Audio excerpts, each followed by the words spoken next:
సరే లిక్కర్ కేసులో 100 రూపాయలు కూడా రాలేదంటారు కేసీఆర్ గారు. 100 రూపాయలు ఎందుకు, 100 కోట్లు, 100 కోట్లు వస్తే 100 రూపాయలు రాలేదన్నమాట వాస్తవమే. 100 కోట్లు వచ్చినాయి అని చెప్పని సిబిఐ ఈడీ చెప్తా ఉంది. సిబిఐ ఈడీఏ చెప్పట్లేదు, శరత్ చంద్రారెడ్డి చెప్తున్నాడు, మాగుంట రాఘవరెడ్డి చెప్తున్నాడు, గోరంట్ల బుచ్చిబాబు చెప్తున్నాడు, ఎవరైతే అభిషేక్ బోయనపల్లి చెప్తున్నాడు. ఇలా ఎవరైతే ఈ కేసులో ఉన్నటువంటి వాళ్ళందరూ చెబుతున్నారు. కవిత దీంట్లో ప్రధాన ముద్దాయి, ప్రధానమైన వ్యక్తి అని సిబిఐ క్లియర్గా చెప్తుంది. కేసీఆర్ గారు ఏమంటారు, 100 రూపాయలు కూడా పాపం కవితకు రాలేదు, కవితని అనవసరంగా ఇది కావాలని కేసులు ఇరికిచ్చారు, దీనికి కారణం బిఎల్ సంతోష్ పైన మనం ఫోన్ ట్యాపింగ్ ఎమ్మెల్యేల కొనుగోలు కేసులో మనం పెట్టినప్పుడు ఇది చేశారు అంటారు. ఫోను ట్యాపింగ్ చేయటం అనేటువంటిది నేరం కదా. అప్పుడు మరి ఫోన్ ట్యాప్ చేసి ఈ కేసులో ఆ ఇన్ఫర్మేషన్ విన్నారనేటువంటిది ఇప్పుడు బయటకు వస్తుంది కదా. మరి అలా వస్తుందంటే ఆ రోజు అది కూడా ఒక కేసే కదా, క్రిమినల్ కేసు కదా. సరే ఎమ్మెల్యేల విషయంలో బిఎల్ సంతోష్జీ లేడు కదా, అంటే బిఎల్ సంతోష్జీని ఎందుకు ఈ కేసులో ఇరికించాలనుకున్నారు? భవిష్యత్తులో ఇక్కడ ఈ కేసు వీక్ అవ్వడం కోసం ఆ కేసులో ఆయన ఇరికించాలనుకున్నారా? ఇది ఒక ప్రశ్న ఉత్పన్నమవుతుంది కొత్తగా. సరే కేసీఆర్ గారికి కవిత గారి మీద ప్రేమ ఉండటంలో తప్పు లేదు, కవిత నిరపరాధి అని వాళ్ళు నమ్మటంలో తప్పు లేదు. ఇప్పటి వరకు కేసీఆర్ గారు ఎందుకు మాట్లాడలేదు అనేటువంటి ప్రశ్నలకి కేసీఆర్ గారు మాట్లాడకపోవడంతో కవిత తప్పు చేసిందనేటువంటి భావన వ్యక్తమవుతుందనేటువంటి అభిప్రాయాలు వ్యక్తమవుతుండటంతో ప్రజల్లో కేసీఆర్ గారు మాట్లాడలేదంటే తప్పే జరిగిందనేటువంటి భావన వెళుతుండటంతో అందుకు కేసీఆర్ గారు ముందుగా ఒక గాలిపటాన్ని వదిలారు, ముందుగా ఒక చిన్న బాణాన్ని ఆఫ్ ది రికార్డ్ వదిలారు. ఆఫ్ ది రికార్డ్ వదిలినటువంటి బాణం ఆ గాలిపటం కనుక మనకు అనుకూలంగా వస్తూ ఉంటే ఓహో ఇది బ్రహ్మాండంగా ఉంది, ఇబ్బంది లేదు అని దాన్ని బహిరంగ సభల్లో మాట్లాడతారు. ఇది వ్యతిరేకం అయింది అని అనుకుంటే ఇంకా దాన్ని అంతవరకు కట్ చేసి వదిలేస్తారు.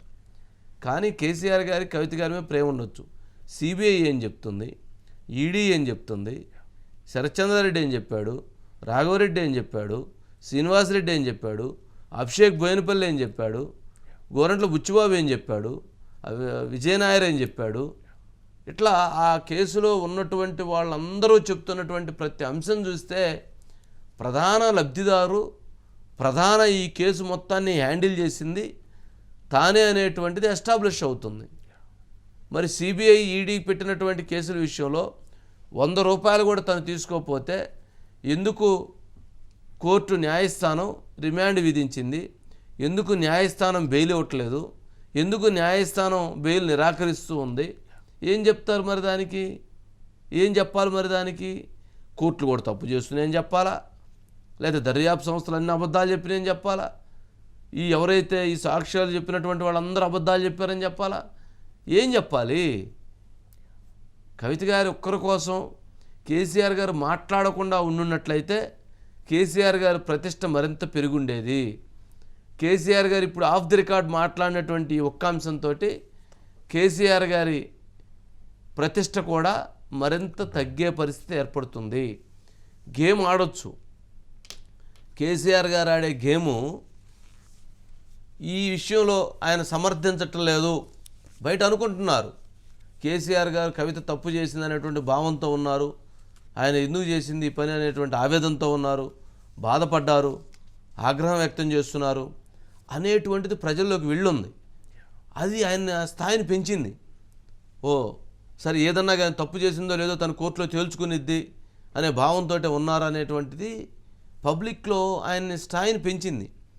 ఎప్పుడైతే 100 రూపాయలు కూడా తీసుకోలేదు, కావాలని దురుద్దేశపూర్వకంగా కేసులు ఇరికిచ్చారనంటే ఎందుకు జరిగినట్టు శరత్చంద్రారెడ్డితో మీటింగ్లు, ఎందుకు శరత్చంద్రారెడ్డి దగ్గర 14 కోట్లు తీసుకున్నట్టు 2 సార్లు 27 కోట్లు, శరత్చంద్రారెడ్డి దగ్గర ల్యాండ్ పెట్టి డాక్యుమెంట్లు పెట్టి ఎందుకు డబ్బులు తీసుకున్నట్టు, శరత్చంద్రారెడ్డికి వచ్చినటువంటి షాపుల్లో నుంచి 5 కోట్ల కాడికి 25 కోట్ల రూపాయలు ఎందుకు తీసుకున్నట్లు, మాగుంట రాఘవరెడ్డి శ్రీనివాసరెడ్డితో మాట్లాడి టైఅప్ చేపించి 25 కోట్లు ఎందుకు తీసుకున్నట్లు 100 రూపాయలు రాలేదు, కానీ 100 కోట్లు వ్యాపారం చేశారు, వందల కోట్లు తనకి ఆదాయం వచ్చిందనేటువంటిది ఇప్పుడు ఆ ఇన్వెస్టిగేషన్ ఏజెన్సీలో వస్తున్నటువంటి సమాచారం. సరే, కేసీఆర్ గారు చెప్పినట్టు, కవిత చెప్పినట్టు ఎక్కడా తప్పు ఉండకపోవచ్చు, ఎక్కడా కావాలనే జరుగుండొచ్చు సిబిఐ ఈడీలు.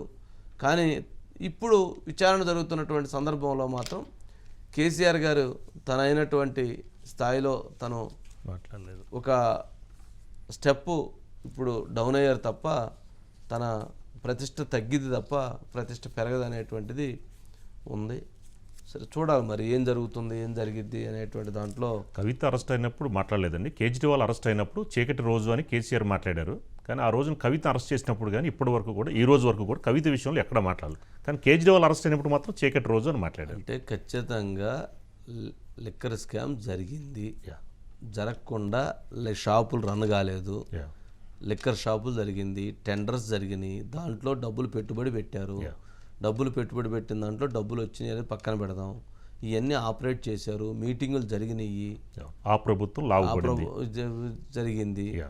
ఎవరైనా పార్టీలకు ఫండ్ కావాలి కదా, ఎలక్షన్లు డబ్బులు కావాలి కదా, పార్టీలో దొరికినోడు దొంగ, దొరకపోయిన వాళ్ళందరూ దొర, అందరూ దొంగలే, ఎవరు దొరలు కాదు. ఈ పార్టీ ఆ పార్టీ అని ఎవరు నేను చెప్పలేము, ఇది వాస్తవం. కాకపోతే ఇది ఏంటంటే కవిత లిక్కర్ స్కామ్లో లిక్కర్ వ్యాపారం కవిత చేయకూడదండి. కవిత ఇంకే వ్యాపారం చేసినా తెలంగాణ ప్రజలు పెద్దగా దాని మీద వ్యతిరేకించేవాడు కాదు. కవిత లిక్కర్ వ్యాపారం చేయకూడదు. ఎక్కడికి వెళ్ళి? ఢిల్లీ వెళ్ళి అందుట్లో అలాంటి వ్యక్తులతో, అది కేసీఆర్ గారి ప్రతిష్టకి దెబ్బ. దాన్ని మళ్ళీ ఇప్పుడు కేసీఆర్ గారు సమర్థిస్తాననటం అది తెలంగాణ ప్రజానీకం మరింత వ్యతిరేకిస్తారు తప్ప. ఇందా మనం చెప్పాం, ఆయన బాధపడుతున్నాడు, పొరపాటు జరిగిందని ఆలోచిస్తున్నారు. సరే, నిజం నిర్ధారణ న్యాయస్థానాల్లో గెలుస్తుంది అనేటువంటి భావంతో ఉన్నారు అనేటువంటి దాన్ని పాజిటివ్ ఇండికేషన్. ఇది మళ్ళీ నెగిటివ్ ఇండికేషన్. అంటే కూతురుని తప్పు చేస్తే కూతురుని కాపాడుకోవడం కోసం ఈయన మాట్లాడారు అనేటువంటిది వచ్చింది. ప్రజలు చాలా స్పీడ్గా ఉన్నారు మనకంటే, చాలా అందరికంటే, రాజకీయ నాయకుల కంటే. సుధాకర్ ఉన్నారండి. Right, Sudhakar. Good evening sir. Good evening Sudhakar, ఏమంటావు? ఒకటి, కల్వకుంట్ల కవిత మార్చి 15వ తేదీన అరెస్ట్ అయితే కేసీఆర్ నెల రోజుల తర్వాత ఇవాళ స్పందించిన దాంట్లో కూడా ఏమాత్రం దీంట్లో వాస్తవం లేదు, నిజం లేదనేది రాజకీయ వర్గాల నుంచి వస్తున్న ఒక సమాచారం. ఎందుకంటే సార్, ఎమ్మెల్యేల కొనుగోలు అంశానికంటే ముందే లిక్కర్ స్కామ్ బయటకు వచ్చింది. లిక్కర్ స్కామ్కి సంబంధించి అప్పటికే ఈడీ నోటీసులు పంపడం, సిబిఐ నుంచి కూడా నోటీసులు వచ్చే కార్యక్రమం జరిగింది. అందులో భాగంగానే అప్పటి తెలంగాణ ప్రభుత్వం ఏం చేసిందంటే సార్, సిబిఐకి తెలంగాణ రాష్ట్రంలోకి ఎంట్రీ లేదు, ఇక్కడికి వచ్చినా కూడా మేము ఇక్కడి పోలీసులు సహకరించారు అంటూ ఒక ఆర్డర్ పాస్ చేశారు. వాళ్ళు ఎందుకు కవితను అరెస్ట్ చేయడానికో లేకుంటే కవితను విచారించడానికో సిబిఐ వస్తే తెలంగాణ రాష్ట్రంలోకి ఎంట్రీ లేదంటే అప్పటి ప్రభుత్వం ఒక సర్క్యులర్ జారీ చేసింది సార్. కాబట్టి కేవలం కవిత అరెస్ట్ అనే విషయాన్ని ఎమ్మెల్యేల కొనుగోలు సందర్భంగా ఎమ్మెల్యేల కొనుగోలులో బిఎల్ సంతోష్ని మనం కేసు పెట్టాం కాబట్టి బిఎల్ సంతోష్ కేసుకి ఇది ప్రతీకార కేసుగా ఇవాళ కేసీఆర్ వ్యాఖ్యానించారు. కాబట్టి ఈ వ్యాఖ్యలు అనేది చాలా తప్పుగా చూడాల్సి ఉంటుంది. ఎమ్మెల్యేల కొనుగోలు కేసు కంటే ముందే లిక్కర్ స్కామ్ అనేది బయటకు వచ్చింది. బయటకు వచ్చిన తర్వాత ఆ కేసును వీక్ చేయడం కోసం కేసీఆర్ ఎమ్మెల్యేల కొనుగోలు కేసు బయటికి తీసుకొచ్చి ఆ కొనుగోలుకు సంబంధించిన వ్యవహారాన్ని అంతా రికార్డు చేసి దానికి సంబంధించిన సీడీలు భారతదేశ వ్యాప్తంగా ఉన్న అన్ని రాష్ట్రాల ముఖ్యమంత్రులకు, అదేవిధంగా అన్ని రాజకీయ పార్టీలు, బీజేపీ ఇతర రాజకీయ పార్టీల అధ్యక్షులందరికీ కూడా ఆయన సీడీలను పంపించారు. ఎట్ ది సేమ్ టైం వారికి లేఖలు కూడా రాశారు. భారతదేశంలో భారతీయ జనతా పార్టీ చేస్తున్న వ్యవహారం ఇది. అన్ని రాజకీయ పార్టీలకు సంబంధించిన ప్రభుత్వాలు ఏవైతున్నాయో ఆ ప్రభుత్వాలను కూల్చేందుకు ఎమ్మెల్యేలను కొనుగోలు చేస్తున్నారు, అనాగరికంగా వ్యవహరిస్తున్నారంటూ ఆయన ఆ రోజు చేసిన వ్యవహారం సార్ ఇది. కాబట్టి అంతకు ముందే ఎమ్మెల్సీ కల్వకుంట్ల కవితకు సంబంధించిన లిక్కర్ స్కామ్ బయటకు వచ్చి ఈడీ అప్పటికే నోటీసులు పంపింది, విచారణ చేయాలని భావించింది. దానికి సంబంధించి ఆమె కొన్ని ఫోన్లను ధ్వంసం చేసింది. వ్యవహారం అంతా జరిగింది. దాంట్లో అప్పటికే అప్రూవర్గా కొందరు మారారు, కొందరు అరెస్ట్ అయ్యారు, కొందరు జైలు నుంచి లేఖలు రాశారు. కవిత పాత్ర ఏంటి ఇవన్నీ, అదేవిధంగా హవాలా రూపంలో డబ్బు హెలికాప్టర్లో ఎలా వెళ్ళింది, వ్యవహారం అంతా జరిగింది. కాబట్టి ఇలా కేసీఆర్ నెల రోజుల తర్వాత కల్వకుంట్ల కవిత అరెస్ట్ పైన స్పందించడం, ఆ స్పందించింది కూడా సహేతుకంగా లేదు, ఆ స్పందించిన విధానం సరైనది కాదు అనే చర్చ అయితే ఒకటి ప్రస్తుతం రాజకీయ వర్గాల్లో జరుగుతుంది. మీరు అన్న ప్రజలు నమ్ముతారంటావా? కేసీఆర్ గారు చెప్పింది నమ్ముతారంటావా? కేసీఆర్ గారు చెప్పింది నమ్మరంటావా? సుధాకర్, పార్లమెంట్ ఎన్నికల సందర్భంగా పార్టీ సంబంధించిన ప్రతిష్ట దిగజారుతుంది, పార్టీ ప్రతిష్టను పెంపొందించుకోవడం జరుగుతున్న చర్యలుగా అంటే వీళ్ళు చూస్తారు. అనేక సర్వే సంస్థలు, అనేక ఏజెన్సీలు, అనేక న్యూస్ ఛానళ్ళు చేస్తున్న సర్వేలలో బీఆర్ఎస్ పార్టీకి 3వ స్థానం వస్తుంది. 1 నుంచి 3 గెలుస్తాయని, లేకుంటే 1 నుంచి 2 గెలుస్తాయని 3వ స్థానం వస్తుంది. అదేవిధంగా ప్రథమ స్థానంలో కాంగ్రెస్ పార్టీ ఉంటే 2వ స్థానంలో బీజేపీ ఉంటుంది. ప్రథమ స్థానంలో కాంగ్రెస్ పార్టీని టార్గెట్ చేయాలి. అదేవిధంగా కాంగ్రెస్ పార్టీని టార్గెట్ చేయాలంటే ఇప్పుడు కాంగ్రెస్ పార్టీ మొత్తం రేవంత్ రెడ్డి చుట్టే రాజకీయాలు జరుగుతున్నాయి. రేవంత్ రెడ్డి కాంగ్రెస్, కాంగ్రెసే రేవంత్ రెడ్డి. కాంగ్రెస్ కాబట్టి రేవంత్ రెడ్డిని టార్గెట్ చేయాలి, రేవంత్ రెడ్డిని పలసన చేయాలి అనే. సరే, ఇప్పుడు మరి కేసీఆర్ గారు చెప్పినట్టు కాంగ్రెస్ ప్రభుత్వాన్ని బీజేపీ కూల్చిద్దా? కేటీఆర్ గారు చెప్పినట్టు కాంగ్రెస్ ప్రభుత్వాన్ని రేవంత్ రెడ్డి గారు కూల్చి బీజేపీలోకి వెళ్తారా ఏంటి? ఒక రాష్ట్ర ముఖ్యమంత్రి పైన ప్రధాన ప్రతిపక్ష పార్టీ అధ్యక్షుడు, ప్రధాన ప్రతిపక్ష పార్టీ వర్కింగ్ ప్రెసిడెంట్ చేస్తున్న ఆరోపణలలోనే ఏకాభిప్రాయం లేదు. పరస్పర విరుద్ధ ప్రకటనలు చేస్తున్నారు, పరస్పర విరుద్ధమైన ఆరోపణలు చేస్తున్నారు.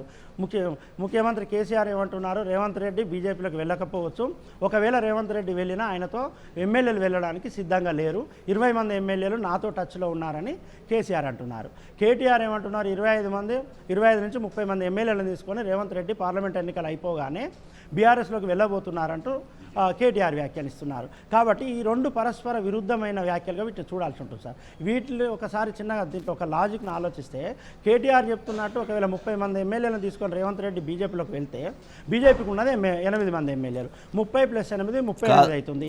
బీజేపీ ఉన్నది కాబట్టి ఎంఐఎం సహకరించే ఛాన్స్ ఉండదు సార్. కాబట్టి ఇక్కడ ముఖ్యమంత్రిగా ఉన్న రేవంత్ రెడ్డి బీజేపీలోకి వెళ్ళి ప్రతిపక్ష నేతగా ఉంటాడా అనేది ఒకటి చూడాల్సి ఉంటుంది. ఇప్పుడు మీరు అన్నట్టు సార్, తెలంగాణ రాష్ట్రంలో సుస్థిరమైన ప్రభుత్వాన్ని ఏర్పరిచేందుకు రేవంత్ రెడ్డి ప్రయత్నం చేస్తారు. కాదు రేవంత్ రెడ్డి సార్, సుధాకర్ అంటే బీజేపీలోకి ఇందాక మీరు అన్న దాంట్లో కేటీఆర్ గారు అన్న పైన బీజేపీలోకి వెళ్తారని